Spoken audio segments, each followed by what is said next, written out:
Go ahead. Thank you. Hi, this is Diane Allen, and I'm the moderator for this evening. And it is my privilege to introduce our speaker. And our speaker is Dr. Sumit Ganguly, a senior fellow at the Hoover Institution and director of the Huntington Program on Strengthening U.S.-India Relations. Previously, he was the Rabindranath Tagore Professor in Indian Cultures and Civilizations at Indiana University prior to coming here to Stanford. So we welcome you and take it away. Thank you very much. My colleague Tom Finger at Stanford had invited me to give this presentation, and he asked me to talk about the relationship between China and India. Okay, between China and India in the Trump era. And the talk is divided into two distinct sections. First, I'm going to talk about this relationship from the vantage point of Washington, D.C. And in the second part of the talk, I will talk about this relationship, this trilateral relationship from the vantage point of New Delhi. The interesting thing is that unlike a number of bilateral relationships which have become highly contentious in American foreign policy, the relationship between the United States and India for at least the last several decades has witnessed bipartisan support. And this really goes back from the time of the second Clinton administration.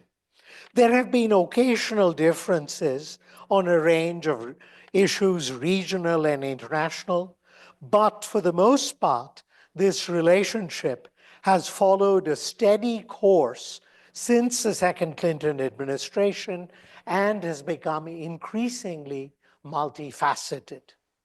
When I mention that it is multifaceted, I mean that it involves a defense relationship, it involves an economic and trade relationship, it involves people-to-people contacts, so it's not dependent on any one strand. Instead, it has multiple strands to it.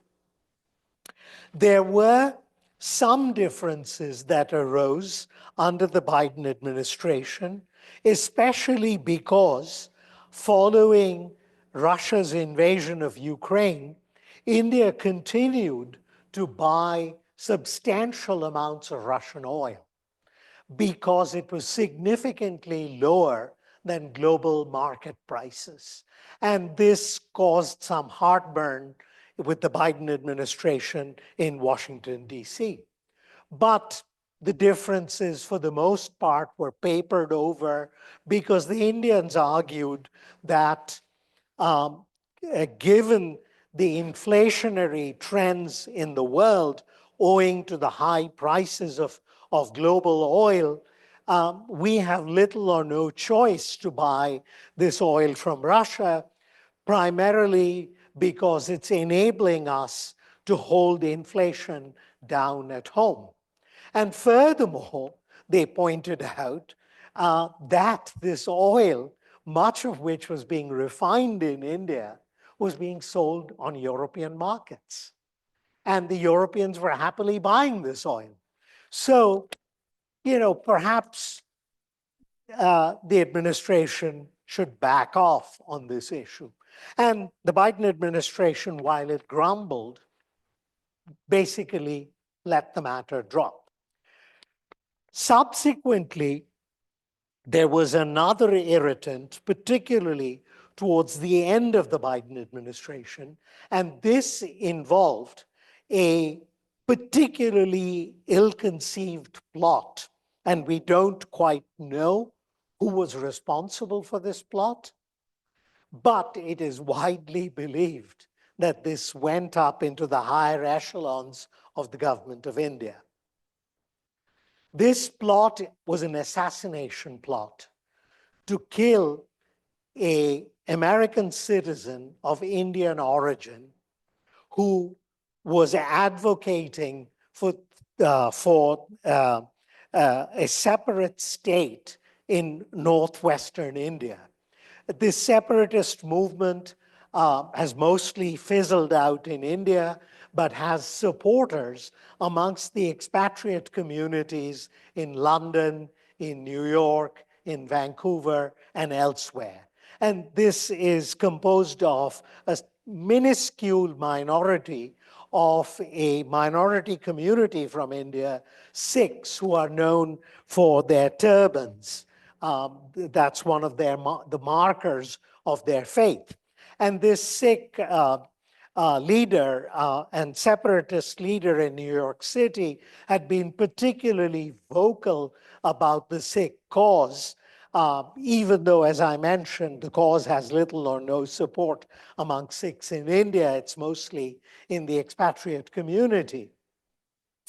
There was an attempt to assassinate him. The FBI got wind of it, managed to warn the man, and actually got a hold of the man who had been paid to carry out the assassination.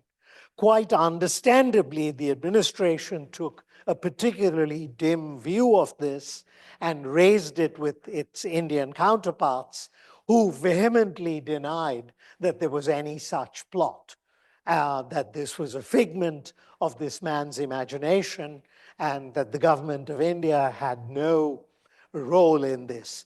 That said, it did cause a degree of heartburn, but the administration very deftly made it into a judicial issue rather than a diplomatic row. What explains the willingness of the Biden administration to overlook some of these differences that arose during its time in office?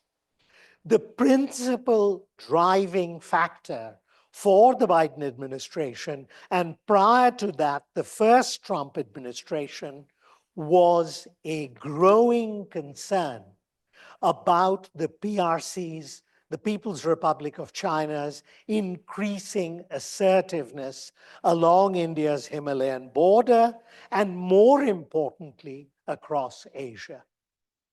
This has been a bipartisan concern going back to the second Obama administration and the Obama administration's so-called pivot to Asia, when substantial amounts of American military resources were shifted away from Europe towards Asia, largely because of the growing concerns about the PRC's aggressive behavior in not just against India, but throughout Asia.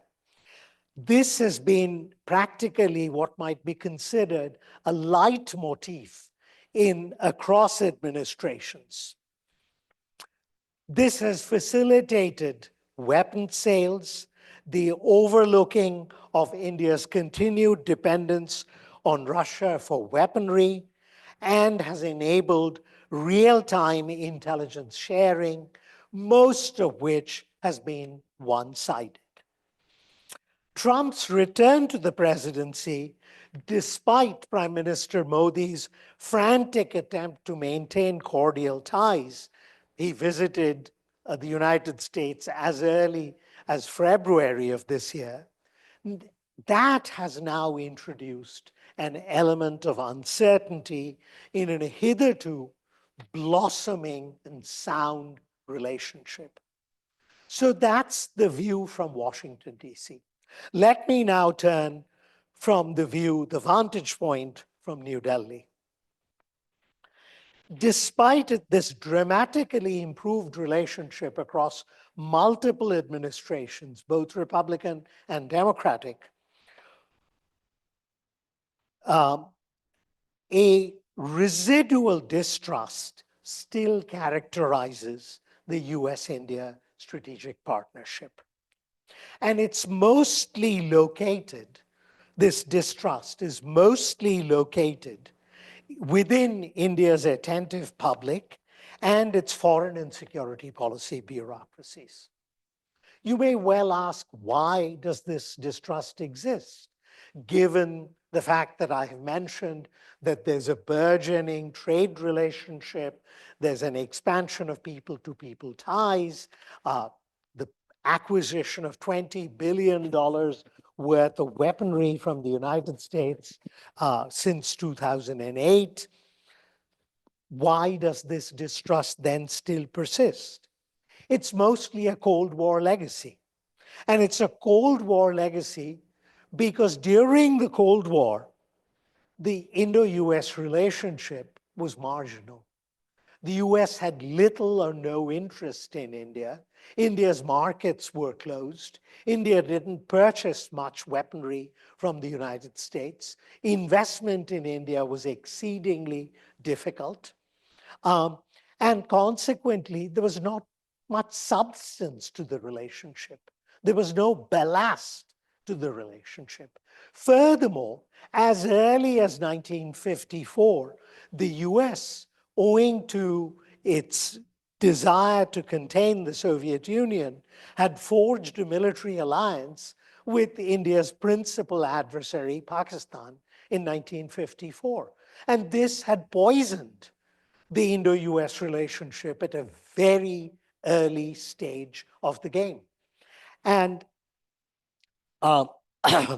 subsequently, in the early 1970s, Richard Nixon and Henry Kissinger had reached out to the PRC because of differences between China and Russia to use China as a counterfoil against against Russia.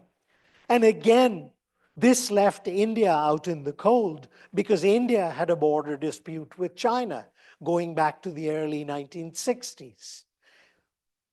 This further vitiated the Indo-US relationship and driving India then into the arms of the Soviet Union, which was at odds with China. So it was only at the end of the Cold War that the Indo-US relationship started to warm up because the Indo-Soviet partnership, for the most part, came to an end with the collapse of the Soviet Union.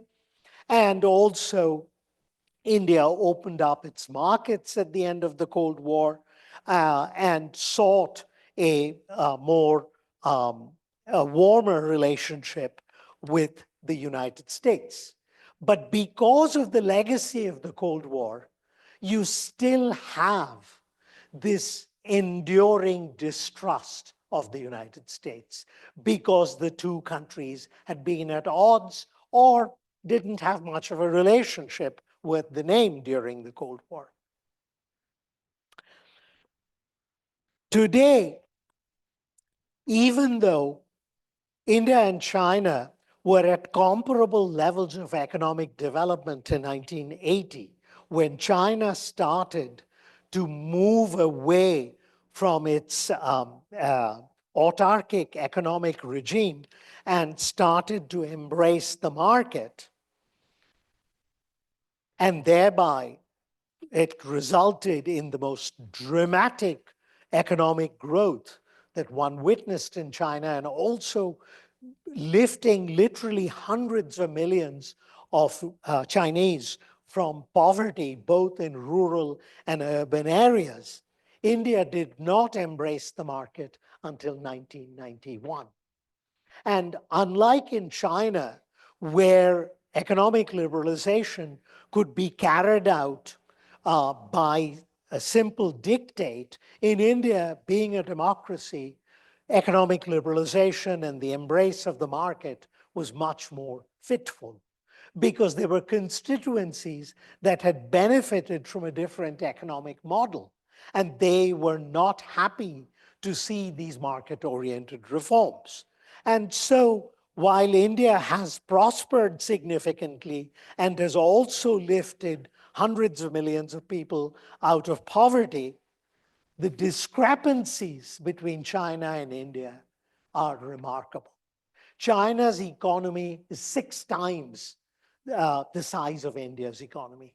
Its military forces 3 times the size of India's military forces. Its nuclear arsenal is about 3 times the size of India's nuclear arsenal. Consequently, the relationship, despite the rivalry, is a highly asymmetric relationship. And the problem is, because of this asymmetry, India is extremely nervous about provoking the PRC. And the growing warmth between the United States and India has upset the PRC to a considerable degree, because the fear is that if India ultimately aligns with the United States, then it can become a much more viable competitor to the PRC. And today, the Indians find themselves caught in a cleft stick. They can ill afford to take on the PRC despite the ongoing border dispute, concerns about the PRC's footprint across the rest of the region, and the PRC's use of Pakistan, India's long-standing adversary, as a strategic surrogate in the region. And yet, they cannot bring themselves to throw in their lot with the United States for fear that the US might abandon them, that the relationship is still a prisoner of the past, and the past being the Cold War era. These fears, I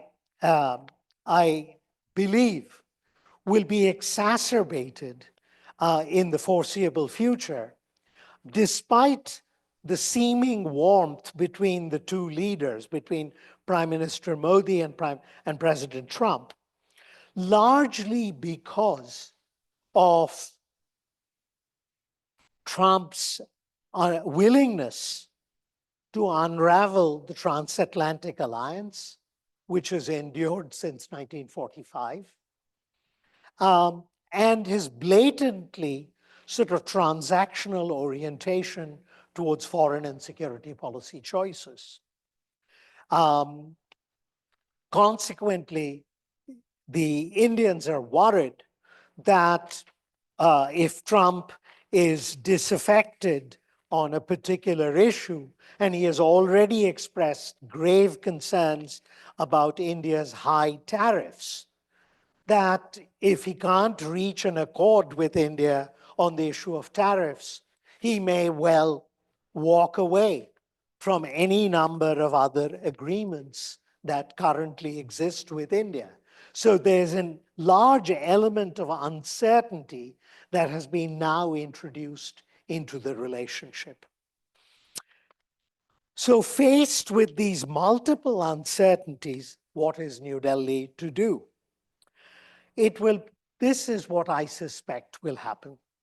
It will try and maintain some kind of an equilibrium with the People's Republic of China, continue to bolster its capabilities along the border without taking any provocative actions. It will try to placate Trump to the extent that it is domestically possible and viable on this very vexed issue of tariffs, about which Trump seems absolutely obsessed. And it will continue its acquisition of weaponry from the United States and urge Indian multinationals to invest in the US, something that should please the Trump administration. Finally, it will remain a member of what's called the Quadrilateral Security Initiative, which involves Japan, Australia, the United States, and India, which was initiated under the Obama administration, and miraculously it survived the Trump administration because he had this view that almost anything that Obama had initiated had to be jettisoned. But I think more sensible advice prevailed, and the Quad continued. The Quad coordinates policy on a whole host of issues concerning these four countries. The underlying and unstated purpose of the Quad is basically to keep a watch, to be vigilant, and to limit the influence of the People's Republic of China in Asia. Though that's not publicly stated, any analyst, any security analyst worth his or her salt will tell you that's the underlying purpose of the Quad. India remains the most tepid member of the Quad, largely because of its fear of provoking China. But it has nevertheless remained a member, and the next Quad meeting is going to take place in India, and Trump has already expressed a willingness to attend the meeting. What we are witnessing now, of course, is a period of considerable uncertainty in Asia involving at least two, if not three, of the major powers in Asia, China, India, and to a lesser degree, Russia, which is also an Asian power, despite its disproportionate role in Europe. The uncertainty is compounded by the lack of clarity about how the new administration wants to play a role in Asia, given its propensity to withdraw from any number of global commitments that had bipartisan support for decades. Let me stop there and open the floor up to questions.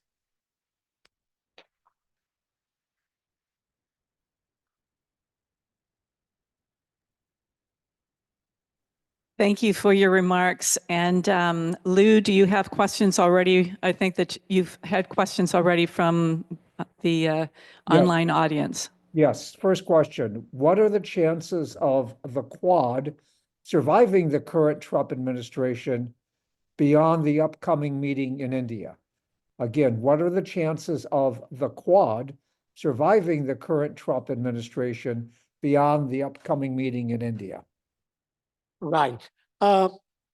My suspicion is that Trump will not dissolve the Quad because it does not involve any serious monetary commitment, unlike with NATO, where there are about 100,000 American troops stationed in Europe, where the United States contributes significantly to Europe's security, and where Trump has been trying to induce European states to spend a minimum of 2.5% of their GDP, the members of NATO, to spend 2.5% of their GDP on defense. No similar demands exist in the Quad, and consequently, it might not attract Trump's ire. Thank you. That's the only question from online at this point. Do we have questions from here in the room? Okay. So not exactly trade, but environmental issues that affect trade and policies. I think that there's this pressure that, the environmental groups want India to rein in things. And India says, well, we have a lot of population and we need to catch up on things. So there's pressures both ways, but I guess I'm wondering, it is a huge market, and China became a target because it was taking jobs and taking technology. So I guess if you could talk about those two areas. On the environment, Trump could not care less. And thereby, the Indians are off the hook. What they choose to do will be because of self-interest, because India's cities are facing an environmental crisis. And there is domestic pressure that's building from a middle class that is witnessing that their children are suffering from not just their children, they themselves, but they're particularly concerned about the future of their children, and particularly in urban middle class India. So there are pressures building from within India. There are environmental groups in India that are saying that this is in our self-interest to clean up the environment and to address climate change. But the pressures that, say, a different administration might have brought to bear on India are non-existent. Trump has already withdrawn from the Paris Climate Change Accord. Domestically, he's diluting any commitment to climate change, to environmental protection. So why would he bother whether India, in fact, he's more interested in selling natural gas to India than encouraging India to develop its solar industry, which is, again, sadly behind that of China, though it's made significant strides in the recent past. Right. Sorry, thank you. So yes, so I'm glad to know that Indians are interested in improving their air.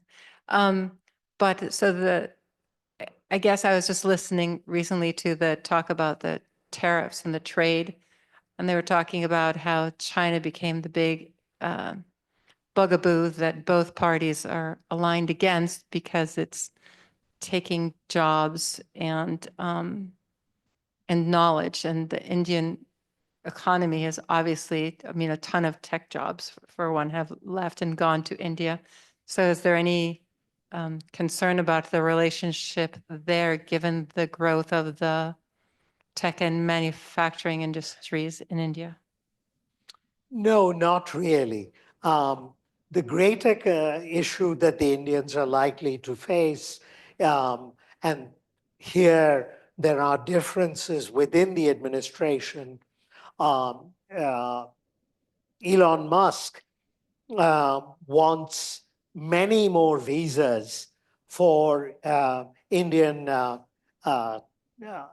technical personnel whom he wants to bring into this country because they can be paid a fraction of the cost that an American engineer has to be paid.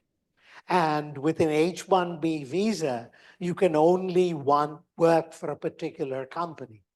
If that company drops you, you have to go back unless another company is willing to pick you up. And Musk knows that only too well. And he wants a supply of cheap engineering talent from India.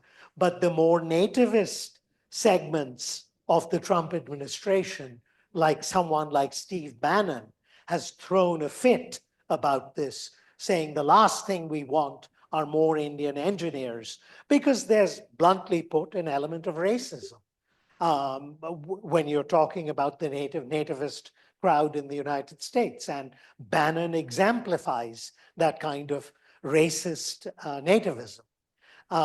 So the last thing he wants are more brown Indian engineers working in this country, to be perfectly blunt. And there is public tension now between these two stalwarts within the Trump administration.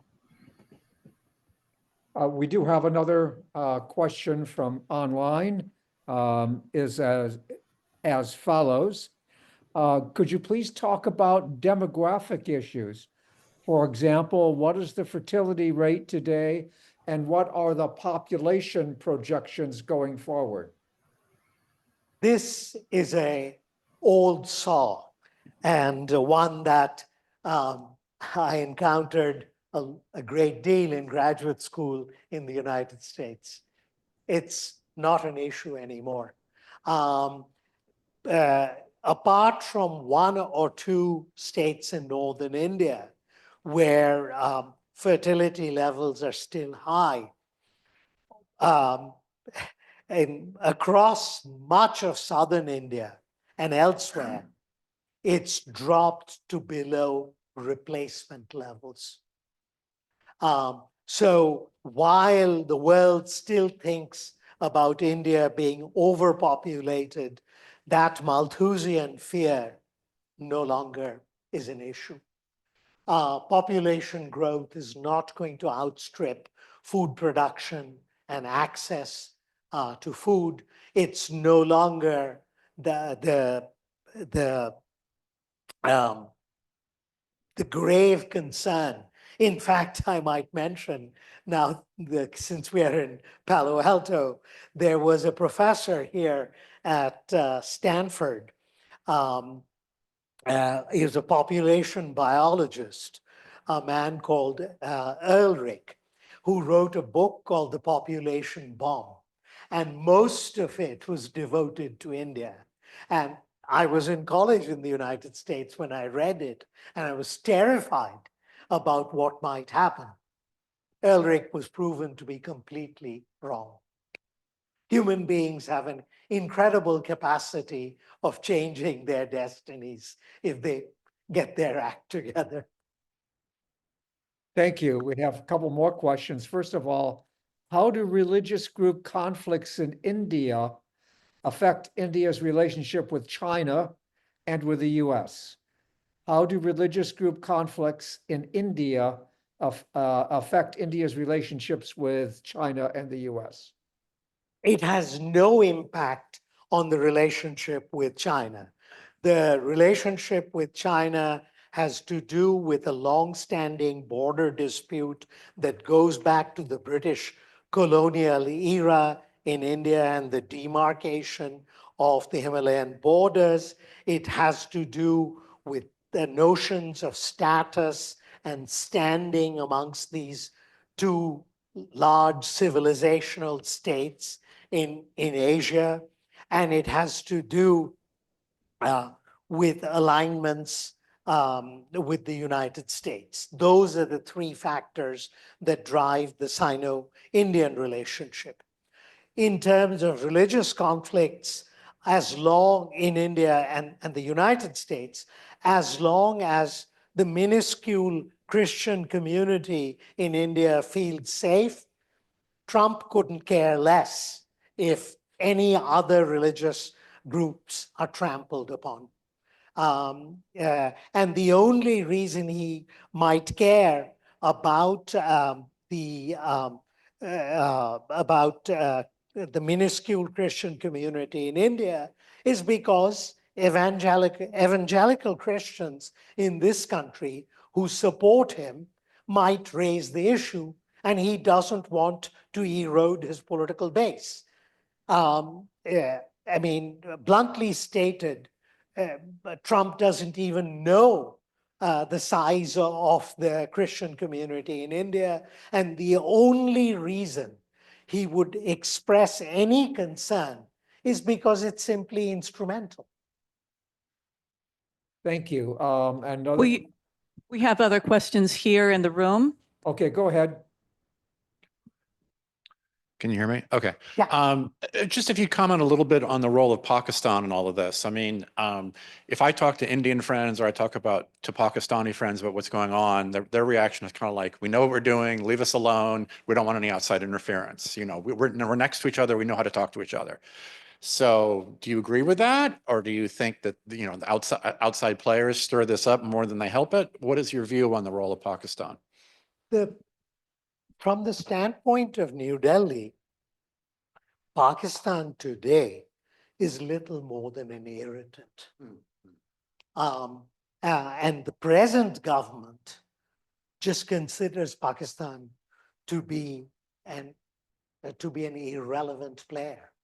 I happen to know people in fairly high places in New Delhi, having worked on Indo-US relations and India's relations with Pakistan, India's relationship with China and Indian foreign policy for the last 40 years. Consequently, one builds up a certain stock of knowledge. The present government views Pakistan as an annoyance and little else. And the sad part is Pakistan is sandbagged with at least three major problems. One, its politics are in complete disarray. Second, the country is in a state of hock. If it weren't for the IMF bailout that recently took place, it would be in a state of bankruptcy.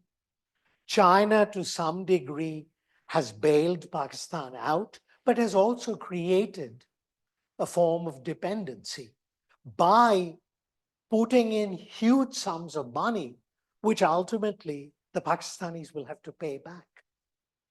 And they foolishly accepted much of this infrastructure, up to almost $60 billion.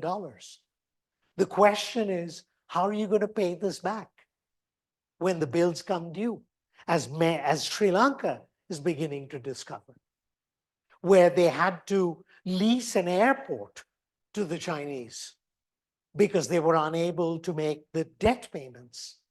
And third, Pakistan is riven with the internal conflict. So New Delhi, and particularly this government, which is downright hostile towards Pakistan, is looking on Pakistan's problems with glee. The more of these problems get exacerbated, so much the better.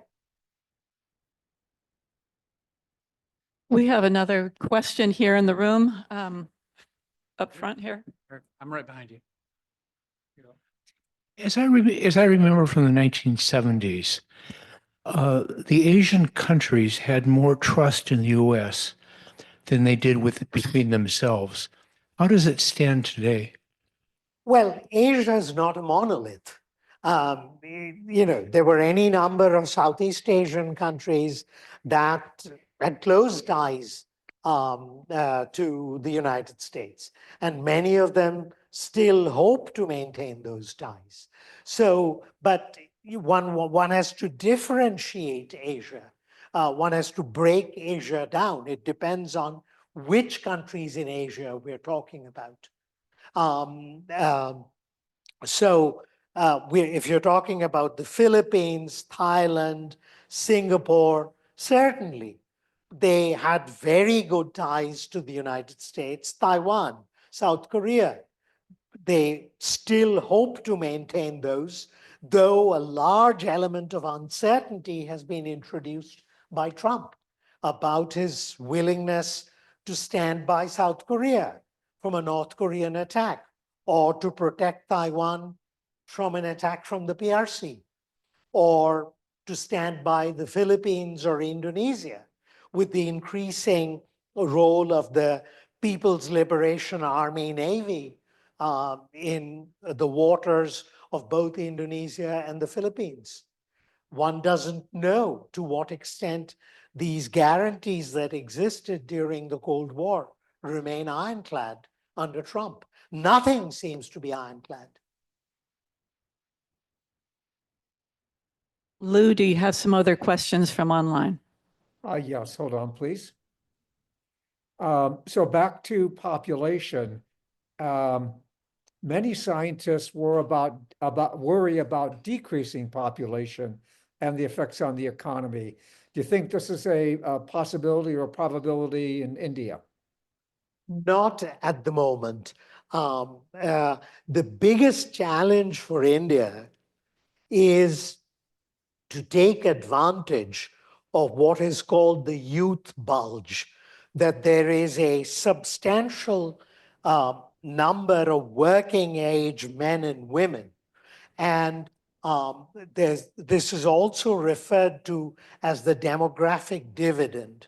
And what I am terrified about is that India might squander this demographic dividend, unlike China, which generated millions and millions of manufacturing jobs. And India has not been able to generate similar numbers of manufacturing jobs, which could absorb substantial portions of its rural population, move them into urban areas, and steadily enable them to climb up the ladder into the middle class. Unemployment amongst India's youth is a crying shame. And no government in India has grasped this nettle despite the warnings of multiple economists. Thank you. At this point, we have no other questions online, Diane. We have other questions here. Could you say a little bit more about the tariffs? I got the impression that India had some tariffs already in place, and I wondered when they started and what was the purpose of them, and against whom were they being levied? A little bit about the history of the Indian tariffs. That's an entire lecture unto itself. They started as early as the 1950s, and they were extraordinarily high. And it was part and parcel of a strategy of economic development called import substituting industrialization, where you had extremely high tariffs on most foreign manufactured goods, thereby depressing their attractiveness for the Indian market and to enable what were called infant industries to thrive. Up to a point that worked. It laid the foundations for industrialization in India. The problem was that they were not gradually phased out. And consequently, to give you a concrete example, there was tacit collusion amongst major industrial conglomerates. Take, for example, the automobile industry. There were three major manufacturers of automobiles, and they all produced shoddy cars. So you had a choice of shoddy car A, B, or C. And each year they would bring out a new model where they might change the dashboard or they might change the headlights. I'm not joking. This is not an apocryphal story. And because of tacit collusion, they could also manipulate prices. And bureaucrats had little incentive to prod them because these bureaucrats also had enormous power. They could tell a manufacturer, you may manufacture only 100,000 cars this year. And the manufacturer, in turn, had a hand-in-glove relationship with the bureaucrat regulating the industry. Because bureaucrats, government civil servants, were terribly paid. So you created incentives for not just collusion, but corruption. Much of this has come to an end since 1991, when India finally embraced the market following an unprecedented fiscal crisis. And gradually tariffs were brought down, but India still has amongst the highest tariffs in the world. I just saw that figure this morning. The overall rate of tariffs hovers around 10%.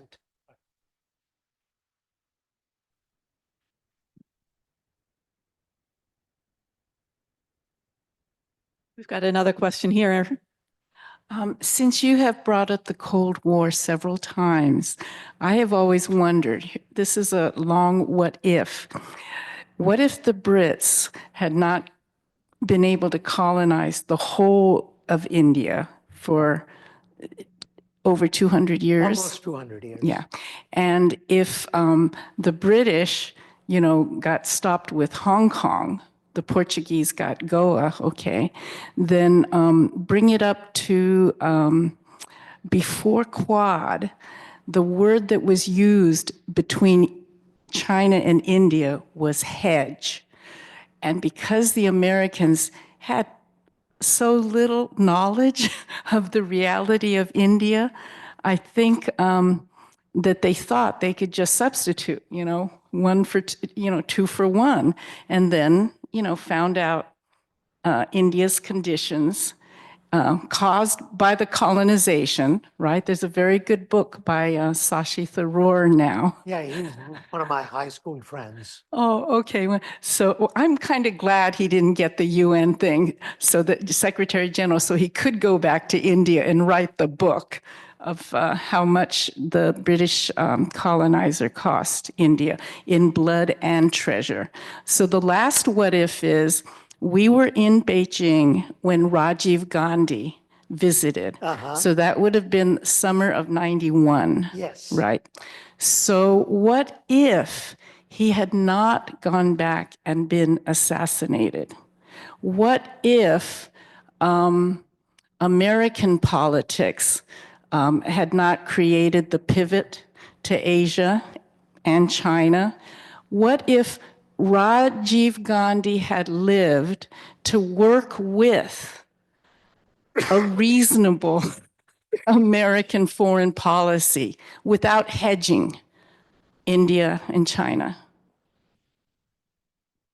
The problems, even if Rajiv Gandhi had not been assassinated,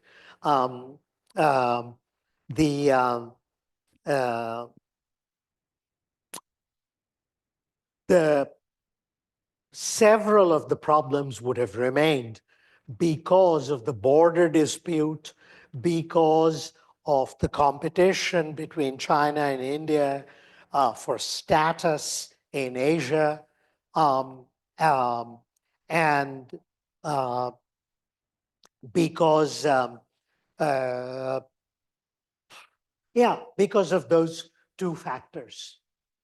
So the pivot probably made things more difficult, but the other two factors would have remained nevertheless.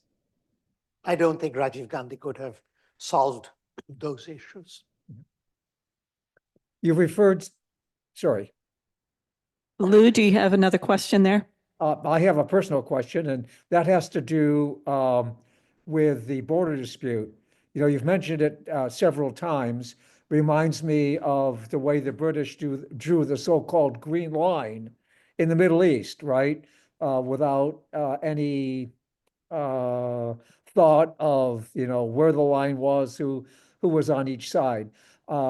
So with respect to the line you're talking about, that the British had a hand in between China and India, what is, a little more background? And are we talking about a line in the middle of mountains? I mean, is there some significance of the fact of where the line is? So just a personal question.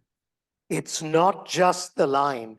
Yes, it has much to do with the demarcation of the Himalayan border and differences of the interpretation of how that line was constructed, in large part because cartography in those days was not nearly as well developed. One didn't have satellite imagery, and trigonometric techniques were limited by the nature of the terrain and the height of the mountain range. And consequently, the alignments were construed in different ways in Beijing and New Delhi, not to mention London. But beyond that, it also has to do with the status of Tibet, which the PRC took over in 1950, claiming it was historically a part of China. And there is a substantial historical debate about the status of Tibet, which was seen as a kind of a buffer zone between British India and China. With the takeover of Tibet, with Tibet being incorporated into China, it exacerbated India's fears. So it's more than simply the border dispute. It also has to do with another colonial legacy in that in the 19th century, Indian troops were used by the British to suppress the Boxer Rebellion in China. And that left a scar in the minds of the Chinese that has not healed even till this day. The Chinese civilization has a long view of history, and China's leaders have both have talked about how the 19th century was a century of shame and humiliation under the Western powers, and the Boxer Rebellion and the suppression of the Boxer Rebellion, particularly involving Indian troops, has left a kind of a lasting and unpleasant memory. Thank you. And we have another question, unless there's one from the room. Yes, we have another question here. In addition to tariffs, President Trump talks a lot about immigration, especially illegal immigration. And you had talked about H-1B visas, that technical, but in terms of illegal immigration, people just showing up on a boat somewhere. Do you see this becoming an issue between India and the U.S. About illegal Indian immigration? Absolutely. Despite substantial economic growth in India over the last several decades, a certain segment of the population are not participating in that growth. And consequently, many of them are trying to go illegally to Europe and particularly the United States, often paying substantial sums of money to go into Mexico and then coming up the Darien Gap. Trump has made a grand show of it in the last few weeks, as given his propensity for drama, and has embarrassed the Indians by loading like 200 or 300 Indian immigrants on C-130 planes and flying them to India, embarrassing the Modi government.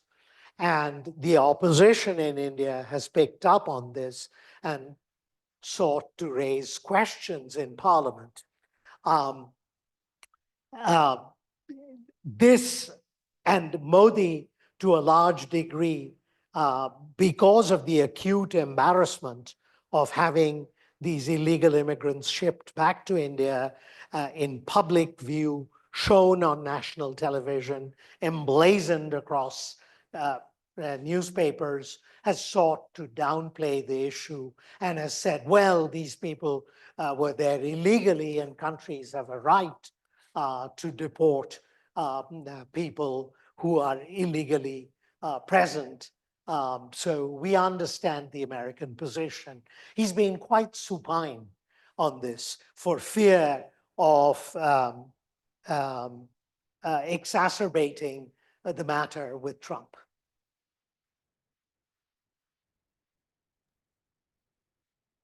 We have another question here. So our democracy is like threatened by many things lately. Like, how strong is the Indian democracy, and how solid is it in terms of its ability to withstand like these embarrassments or things, or the fact that you have a lot of the young population without job opportunities? I mean, Can we count on India as to be one of the bastions of remaining democracy in the world? I wish that were the case. Since 2014, when Modi came to office, there has been a steady assault on institutions in India, the abuse of investigative agencies, something we're about to see here, happen here, an attempt to squelch a loyal opposition, the muzzling of the Indian press, to the point that even I've been targeted. I was supposed to give a lecture at India's premier social science university in New Delhi. I was invited by a friend who's the dean of the School of International Relations. Some party activists belonging to Modi's party who are present on campus, these are students, found a couple of my articles that they found objectionable, sent them to the vice chancellor of the university, the highest official. She is a toady of Modi's, and she put pressure on my friend, the dean, who buckled and said, your lecture's canceled. There's increasing constriction of public discourse in India.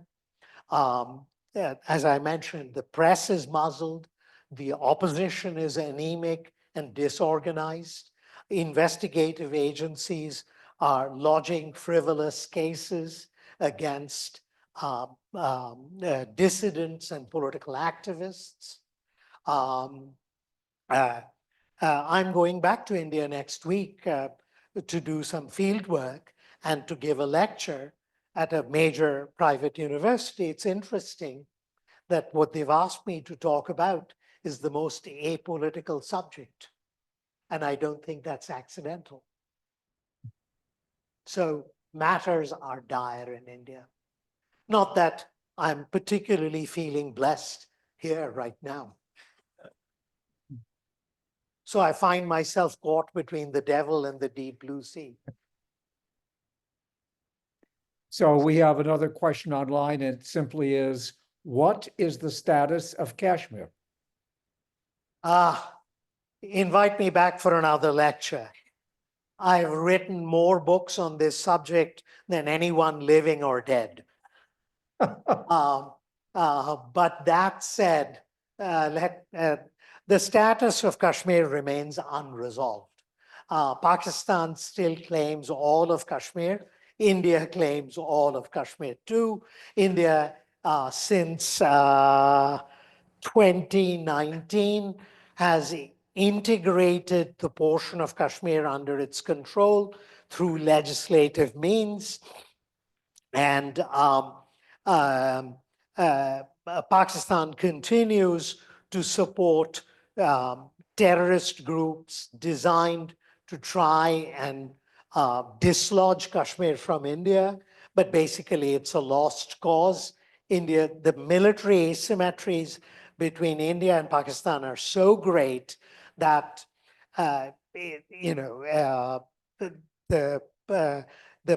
despite the Pakistani claim, it's going nowhere in a hurry.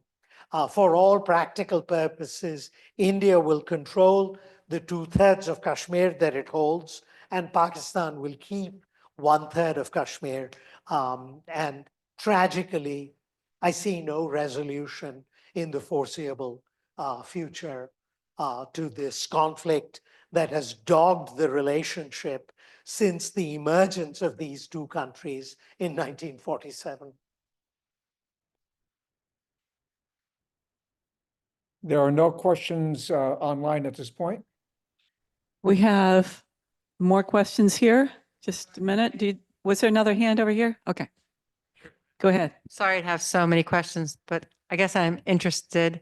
So a ton of Silicon Valley, I mean, they're not importing the engineers, but they've got offices in India all over the place, and they're reliant on these engineering departments in India. So could Trump's antics like blow up the future of Silicon Valley, who is dependent on these relationships? I have stopped making any predictions about Trump. What's the context in which the business relationships? Sorry, what's the context in which the business relationships that Silicon Valley is dependent on? What could destroy them or what could hamper them? Like, could it be tariffs? Could it be legislation against, I don't know. Probably an end to outsourcing that could have devastating consequences. But as many of the great tech entrepreneurs have demonstrated, they're all invertebrates. And sorry, They'll roll over. they'll roll over. That's what that means. Do we have other questions here in the room? Yes, we do have a question. Will you come back and give us another talk after your field trip? I'll be happy to. And maybe we won't have the problem of, the change in times of daylight savings time. I see no other questions here. What about you, Lou? None here as well. Okay. Well, if that's the case, then thank you so much, Dr. Ganguly. Absolutely. Sorry, we do have one last question, just under the wire. Oh, they developed a question. Go ahead. To what degree is the brain drain of educated Indians an issue? It was an issue in the 1960s and 70s. It's no longer an issue because of the extraordinary mobility of talent between India and the United States. Of course, all that could come to a crushing halt tomorrow morning. Yeah. But that's no longer an issue. Okay, that was the last question from online, just under the wire, so to speak. Back to you, Diane. Okay, next week, come back, everybody. We will be looking at U.S.-China relations, so very closely related here. U.S.-China relations, and Dr. Tom Finger will be presenting on that topic. So I know that you'll all want to join us again next week. And thank you again, Dr. Ganguly, for coming and sharing your expertise and your knowledge with us. We appreciate it. Thank you, everybody. Yes, thank you very much. And just as a reminder, we did record this session and it will be online within the next several days. For those of you on Zoom, you will be able to use the same registration link that you received before. We are not changing the registration link itself from week to week. So with that, I will stop the recording and end the meeting. Thank you very much. Bye-bye, everyone.